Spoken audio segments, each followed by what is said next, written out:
जबलपुर के civic centre स्थित Samdariya mall में उस वक्त अफरा तफरी का माहौल मच गया जब मॉल में अचानक आग लग गई। देखते ही देखते जिला प्रशासन की मुस्तैद टीम ने तत्काल मोर्चा संभालते हुए न केवल आपदा प्रबंधन किया बल्कि आमजन को व्यवस्थित तरीके से सुरक्षित स्थान तक पहुंचाया गया।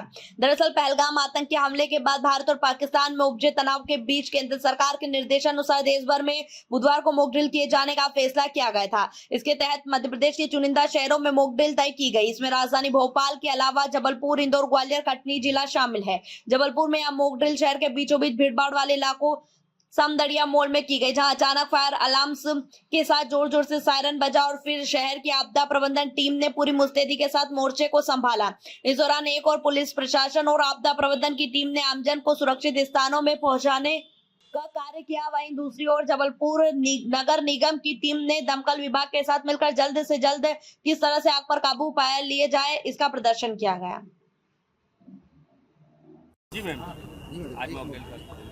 आज यहाँ पे जो मॉक ड्रिल किया गया है ये तैयारियों के संबंध में ही है कि आगे हम कितना प्रिपेयर्ड रहें। उसमें जो नगर निगम का रोल है वो बेसिकली सबसे इम्पोर्टेंट रोल होता है फायर ब्रिगेड को लेके और पानी की व्यवस्था को लेके।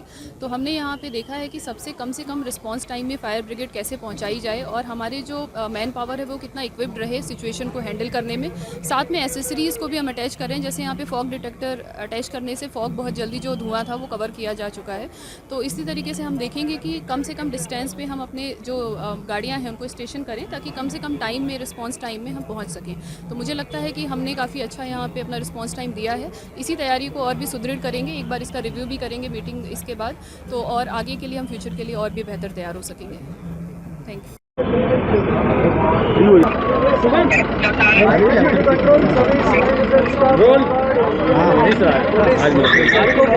देखिए, मॉक ड्रिल का ये पहला लोकेशन था जो समदड़िया मॉल, जहाँ पर आज हमने फायर से निपटने के लिए व्यवस्थाएं की हैं। इसमें हमारी जो सरकारी एजेंसी हैं उनका रिस्पांस टाइम क्या रहा है, एजुकेशन किस तरीके से हुआ है, हॉस्पिटल का मैनेजमेंट किस तरीके से रहा है, इसका पूरा रिव्यू किया जाए। साथ साथ नागरिकों को ट्रेस को किस तरीके से मैनेज किया जाना है तो उसके बारे में लर्निंग्स की गई।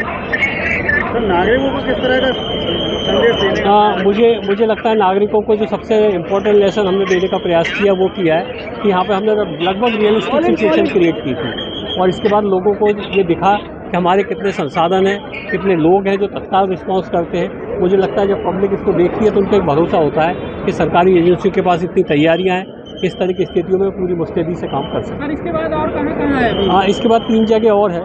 अगला 5:15 बजे के आसपास हमारा गोहलपुर में गारमेंट क्लस्टर में होगा, इसके बाद सिहोरा में है और फिर 7:30 बजे गोहलपुर का जो पुलिस थाना है पुराना उसमें होगा। सिस्टमैटिक तरीके से आपने पूरा आयोजन किया है मॉक ड्रिल का, इसमें आपका क्या है जी? इतना सिस्टमैटिक तरीके से हुआ है पूरा मॉक ड्रिल, पूरे दिन सेकंड पूरी फैसिलिटीज पहुँच गई, चाहे एम्बुलेंस हो चाहे पुलिस वाले। हाँ, देखिए इसकी तो तैयारी थी, पहले से एक आइडिया था, प्री प्लान था वो। रामनगरा वाटर फिल्टर प्लांट की मेन राइजिंग लाइन का लीकेज मंगलवार की दोपहर ठीक कर दिया गया। कंक्रीट सूखने के लिए लगभग 12 घंटे का वक्त लिया जाएगा। इसके बाद कल बुधवार की सुबह टेस्टिंग की जाएगी। सब कुछ ठीक रहा तो बुधवार की शाम से वाटर सप्लाई चालू हो जाएगी। कुल मिलाकर यहाँ कहा जा सकता है कि गुरुवार की सुबह से ही नियमित सप्लाई की उम्मीद की जाए। गौरतलब है कि राइजिंग लाइन फूटने की वजह से आधे से ज्यादा शहर जल संकट से जूझ रहा है। शहर के कई वार्डों में टैंकर के माध्यम से लोगों को पानी उपलब्ध कराया जा रहा है, लेकिन यहाँ ना कहीं साबित हो रहा है। इसी के मद्देनजर महापौर जगत बहादुर ने अनु से आज टैंकर शाखा का निरीक्षण किया। इस दौरान उन्होंने बताया कि 24 पार्षदों को एक एक टैंकर दिए गए हैं, जिससे कि वहां जरूरत की ट्रिप लगवाकर वार्डों में पानी की सप्लाई करेंगे। उन्होंने बताया कि फायर ब्रिगेड मिलाकर 51 गाड़ियों के माध्यम से शहर में जलापूर्ति कराई जाएगी। जिस तरीके से जल सकते पाइपलाइन जो फूटी थी उसके फूटने के कारण लगभग 14 से ज़्यादा वार्ड प्रभावित हुए शहर के। निश्चित तौर पर आम नागरिकों को तकलीफ हुई और पाइपलाइन आप लोगों की जानकारी के लिए जोड़ दी गई है और पैक भी कर दी गई है, पर 12 घंटे उसको सूखने का समय लगेगा। सवेरे जो 3 मोटर से हम लोग पंपिंग करते हैं तो पहले कम प्रेशर दे के 2 मोटर से पंपिंग करेंगे, जिससे कल शाम को आंशिक जल आपूर्ति टंकी के माध्यमों से हमारी जैसी होती है आपूर्ति हो जाएगी और संभावित तरीके से परसों सुबह से पूरी जितना पानी लोगों को देते थे घर घर पहुंचता था वो सारा पानी चालू हो जाएगा।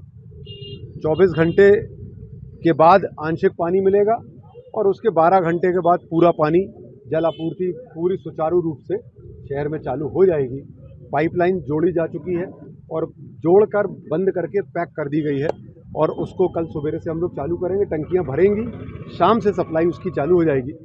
आज हम लोगों ने लगातार ऐसे वार्डों में 24 पार्षदों को एक एक टैंकर दिए और जितने ट्रिप वो लगा पाएंगे मुझे लगता है औसतन 8 से 10 ट्रिप एक वार्ड में लगेंगे, जिससे कि जल आपूर्ति हम लोग कर रहे हैं। उसके अलावा भी हम लोग बाकी जो वार्ड में रेगुलर पहले टंकी सप्लाई पहाड़ों पे होती है जो वो सुचारू रूप से पहले से ही चल रही है। सब मिलाकर फायर ब्रिगेड मिलाकर हम लोग 51 गाड़ी से सुचारू रूप से जल सप्लाई करने की हम लोग प्रयास कर रहे हैं। लगभग 400 से 500 ट्रिप के बीच में अभी तो सप्लाई चली रही है लगातार। हमारे ड्राइवर और सारे लोग दिन रात जाग रहे हैं, रात को 4-4 बजे लौट रहे हैं। हमारे अधिकारी कर्मचारी रात भर जाग रहे हैं। हम लोग भी अपना बहुत सारा समय टैंकर विभाग में दे रहे हैं, क्योंकि हमारे पास वही एक स्रोत है। सारी बोरिंग अगर हमारी कोई भी गड़बड़ हो रही तो उसको तत्काल 1 घंटे के अंदर हम लोग सुधारने का काम कर रहे हैं, जिससे किसी को कोई परेशानी ना हो। निश्चित तौर पर नागरिकों को परेशानी है ना हुई है इसके पाइप के फटने से। हम लोग जो व्यवस्थाएं कर सकते थे वो हम लोगों ने जी जान लगा के की है। कल शाम से अर्ध सुचारू और परसों आपूर्ति सुचारू रूप से जबलपुर शहर में हो जाएगी। अच्छा, ये जो बार बार इस तरीके की लाइन फूटने और लीकेज होने की समस्या आती है, इसका कोई वैकल्पिक?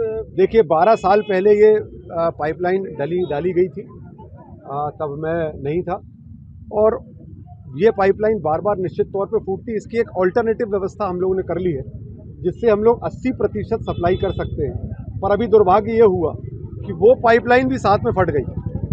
तो दोनों लाइन के फटने से रामनगरा की 2 लाइन है, पहले एक ही लाइन होती थी, हम लोगों ने एक ऑल्टरनेटिव व्यवस्था करी करोड़ों रुपए की राशि से, पर वो लाइन भी उसके दूसरे दिन ही फट गई जिस दिन ये वाली लाइन फटी। वो कुछ काम चल रहा था वहाँ पर, उससे वो टूट गई और टूटने के कारण दोनों जब लाइन सप्लाई में प्रॉब्लम हुई तब लोगों को उस वजह से समस्या हुई। अब एक मेन लाइन जो है वो जोड़ दी गई है, दूसरी लाइन जो अल्टरनेटिव लाइन है वो भी उसका काम चल रहा है, वो भी 2 दिन के अंदर जुड़ जाएगी। आने वाले समय में अगर कभी ये वाली लाइन जो पुरानी डली है फिर से फूटती है तो फिर अल्टरनेटिव लाइन जो है वो 80% हम लोगों को व्यवस्था आपूर्ति कर देती है जल की, तो जिससे हम लोग संभाल लेते हैं, कहीं तकलीफ नहीं जाती है।